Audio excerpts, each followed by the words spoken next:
இப்போ எக்ஸசைஸ் 1.1ல second sum find the inverse if it is exist of the following. So first subdivision வந்து ஒரு matrix கொடுத்துருக்காங்க, 2x2 matrix வந்து கொடுத்துருக்காங்க. இப்போ நம்ம வந்து என்ன கேட்குறாங்கன்னா ஃபைண்ட் தி இன்வர்ஸ், அதோட இன்வர்ஸ் வந்து கேட்டிருக்காங்க. ஸோ இன்வர்ஸ்னால் ஃபஸ்ட்டு இதை வந்து ஏன்னு வச்சுக்கலாம். அப்போ வந்து a equal to -2 4 1 -3.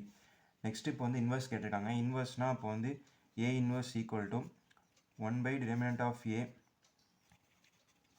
into adjoint of a. First நம்ம வந்து a determinant வந்து கண்டுபிடிக்கணும். இங்கே வந்து ஏன்னு எடுத்திருக்கோம். அப்போ a determinantனா ஃபஸ்ட்டு இங்கே டயகனல் மேட்ரிக்ஸ் ரெண்டுத்தையும் வந்து மல்டிப்ளை பண்ணணும். அப்போ வந்து இது ரெண்டுத்தையும் வந்து மல்டிப்ளை பண்ணணும், மைனஸ் இது ரெண்டுத்தையும் மல்டிப்ளை பண்ணணும். இப்போ -2வையும் -3யும் வந்து நம்ம மல்டிப்ளை பண்ணால் நமக்கு வந்து ஆன்சர் வந்து 6ன்னு கிடைக்கும். நெக்ஸ்ட்டு இங்கே 1ம் 4 இருக்குது. இது பண்ணால் 4, இங்கே வந்து மைனஸ் பண்ணாலும் மைனஸ், ஸோ வந்து 2ன்னு கிடைக்கிது. அப்போது வந்து டிட்டர்மினன்ட் ஆஃப் a வந்து நாட் ஈக்குவல் டு 0, அதனால வந்து a இன்வர்ஸ் வந்து எக்ஸிஸ்ட் ஆகும். Therefore a inverse exist. Next நம்ம வந்து கோஃபேக்டர் கண்டுபிடிக்கணும். Cofactor matrix. கோஃபேக்டர் மேட்ரிக்ஸில் வந்து -2, அதாவது இந்த கொடுத்துருக்க ஏவோட வேல்யூ தான், -2 4 1 -3. இப்போ கோஃபேக்டர் கண்டுபிடிக்கணும்னா ஸோ இப்போ வந்து -2 எடுத்துக்கணும்.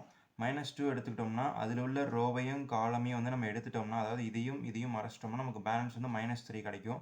இப்போ -3 வந்து இந்த இடத்துல ஃபஸ்ட்டு பிளேஸில் இங்கே போடணும். இப்போ இங்கே ப்ளஸ் இருக்குது மைனஸ் இருக்குது, அப்போ -3.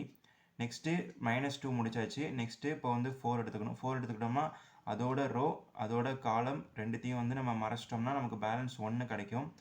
1 இங்கே இருக்குது, இந்த இடத்துல என்ன இருக்குன்னா மைனஸ் இருக்குது, அப்போ வந்து -1ன்னு கிடைக்கும். நெக்ஸ்ட் இப்போ வந்து -2 முடிஞ்சிருச்சு, 4 முடிஞ்சிருச்சு.